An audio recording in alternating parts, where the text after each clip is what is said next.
دیے اور دل میں ایک قدر مشترک ہے، دونوں بجھ بھی جائیں تو دیر تک دھواں دیتے ہیں۔ مرد جب کسی عورت سے عشق کرتا ہے تو وہ کبھی پیچھے نہیں ہٹتا۔ کم بخت اپنی جان قربان کر دے گا مگر اپنی محبوبہ کو ذرا سی بھی ایذا پہنچنے نہیں دے گا۔ اس دوست کا گلہ کر رہے ہو جو دھوکہ دے گیا، گلہ اپنی عقل کا کرو جو دھوکے باز کو دوست سمجھتے رہے۔ غلطی زندگی کا ایک صفحہ ہے لیکن رشتہ پوری کتاب ہے، اس لیے کبھی بھی پوری کتاب کو صرف ایک صفحے کے لیے رد نہ کریں۔ کبھی ایسا بھی ہوتا ہے کہ سکون کے لیے دوا کی نہیں، کسی کے لفظوں کی ضرورت ہوتی ہے۔ میرے شہر کے معززین کو میرے شہر کی طوائفوں سے زیادہ بہتر کوئی نہیں جانتا۔ یہ جو لوگ مجھے غلط سمجھتے ہیں، مجھے ان سے کوئی شکایت نہیں، کیونکہ وہ اتنا ہی سمجھتے ہیں جتنی ان کی سمجھ انہیں اجازت دیتی ہے۔ محبت تو جذبوں کی امانت ہے، فقط بستر کی سلوٹ زدہ چادر پر گزارے جانے والے چند بدبودار لمحے محبت نہیں کہلاتے۔ جب تعلیم کا بنیادی مقصد نوکری کا حصول ہو تو معاشرے میں نوکر ہی پیدا ہوتے ہیں، رہنما نہیں۔ کل بازار جانے ہوا، دو کتوں کو گوشت کی خاطر بری طرح سے لڑتے دیکھا۔ واپسی پر انہی دو کتوں کو اٹکلیاں کرتے دیکھا۔ پھر مجھے دو بھائیوں کی یاد آ گئی جو 20 سال پہلے کسی بات پر لڑے تھے اور آج تک نہیں بولے۔ زندگی آخر کار رلا ہی دیتی ہے، پھر چاہے ہم اپنے ماں باپ کے کتنے ہی لاڈلے کیوں نہ ہوں۔ یہ ہمارا قومی المیہ ہے کہ ہم سب سے کم وقت اور سب سے کم دولت جس چیز پر خرچ کرتے ہیں وہ کتاب ہے۔ مرد بھی کیا عجیب شے ہے، بیوی میں طوائف جیسی ادائیں اور طوائف میں بیوی جیسی وفاداری تلاش کرتا ہے۔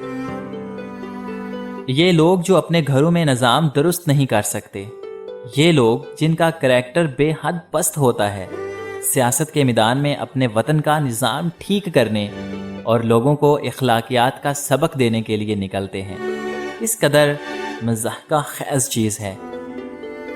کسی پہ بہت زیادہ مان بھی اچھا نہیں ہوتا، کیونکہ کئی بار لوگ بغیر کسی خاص وجہ کے بھی آپ کو زندگی سے اٹھا کر باہر پھینک دیتے ہیں۔ عقل کا غلط فیصلہ بھی جذبات کے صحیح فیصلے سے بہتر ہوتا ہے۔ کیا فرق ہے دوستی اور محبت میں؟ رہتے تو دونوں ہی دل میں ہیں، لیکن فرق بس اتنا ہے، برسوں بعد ملنے پر محبت نظر چرا لیتی ہے اور دوست سینے سے لگا لیتا ہے۔ انسان مرتا مر جائے لیکن کبھی بھی ان سہاروں پر بھروسہ نہ کرے جو کئی بار اس کی بنیادوں کو ہلا چکے ہوں۔ مختصر الفاظ میں زندگی کے متعلق صرف یہی کہا جا سکتا ہے کہ یہ ایک آہ ہے جو واہ میں لپٹ کر دی گئی ہے۔ آدمی کی فطرت ہے جب اسے کسی عورت سے سچی محبت ہوتی ہے تو وہ نکاح کا کہتا ہے اور بغیر نکاح کے بھی اس کی حفاظت کرتا ہے، اپنی عزت مانتا ہے، اور اسے اگر پتہ چل جائے کہ کسی نے اس کی عزت پہ نگاہ ڈالی ہے وہ اسے زندہ جلا دے۔ پھر وہ اس بات کا خیال رکھتا ہے کہ کوئی نامحرم اس کے نزدیک بھی نہ بھٹکے۔ عورت کو یہ نہ سوچنا چاہیے کہ یہ شک کرتا ہے، بلکہ اسے ایسے مرد پر فخر ہونا چاہیے۔ جانتے ہو اذیت کیا ہے؟ وہ جسے ہم اپنی سانسوں کی تسبیح میں پرو چکے ہوں، اسے ہماری تکلیف کا احساس دلانے کے لیے الفاظ کی ضرورت پڑ جائے، یہ اذیت ہے۔ مرد اپنی آنکھیں نیچی نہیں کرنا چاہتا، عورت پردے کو جہالت سمجھتی ہے، مگر دونوں کو احترام اور عزت کی تلاش ہے۔ میں اس معاشرے کا حصہ ہوں جہاں ہم آئینے کا سامنا صرف شکل دیکھنے کے لیے کرتے ہیں۔ رابعہ بصری سے کسی نے پوچھا کہ کیا گنہگار کی توبہ قبول ہوتی ہے؟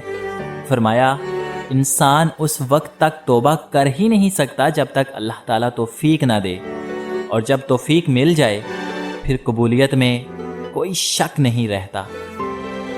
اپنے آپ سے سب سے مشکل لڑائی وہ ہوتی ہے جب آپ کے دل میں کچھ اور ہوتا ہے اور آپ کا دماغ رشتوں کا لحاظ کرتے ہوئے کچھ اور سوچ رہا ہوتا ہے۔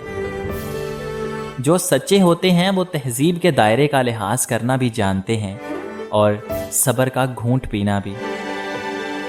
زمانے کے جس دور سے ہم اس وقت گزر رہے ہیں، اگر آپ اس سے ناواقف ہیں تو میرے افسانے پڑھیے۔ اگر آپ ان افسانوں کو برداشت نہیں کر سکتے تو اس کا مطلب ہے کہ یہ زمانہ ناقابل برداشت ہے۔ مجھ میں جو برائیاں ہیں وہ اس عہد کی برائیاں ہیں۔ محبت کا اظہار تب ہی کرو جب اسے نبھا سکو۔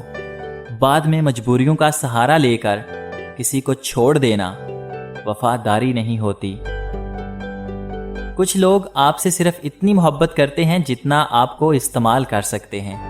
جہاں ان کا مفاد ختم ہو وہاں ان کی محبت بھی ختم ہو جاتی ہے۔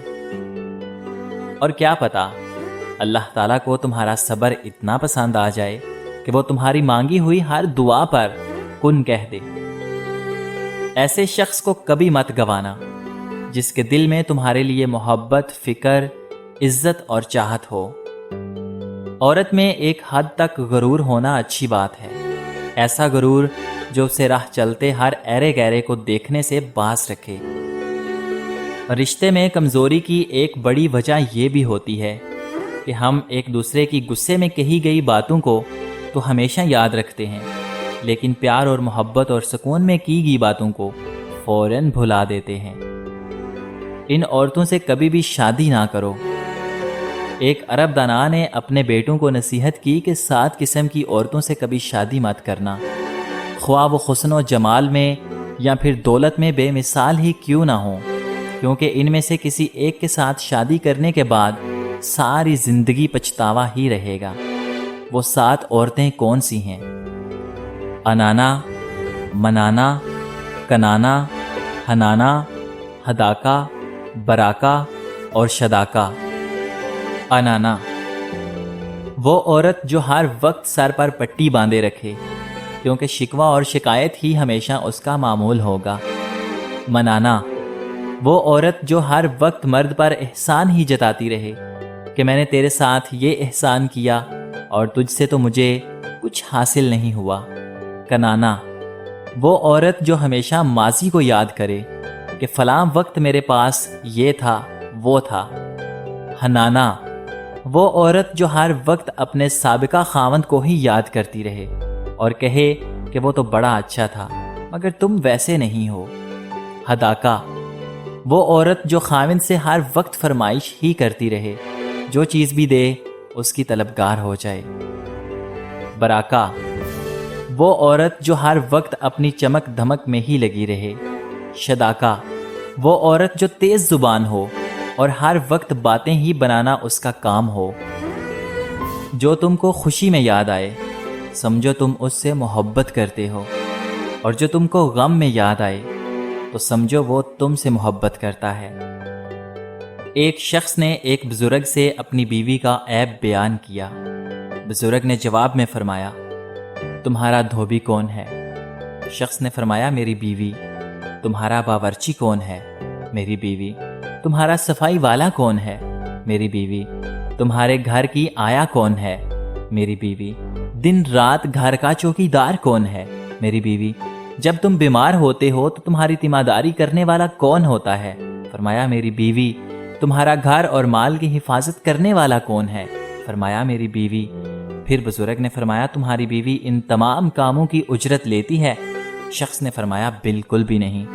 بزرگ نے فرمایا، تو تم نے اپنی بیوی کا عیب تو ڈھونڈ لیا مگر اس کی خوبیاں تمہیں نظر نہیں آئیں۔ زندگیاں آسان کسی کی بھی نہیں ہوتی، بس اپنی اپنی اداکاری ہوتی ہے۔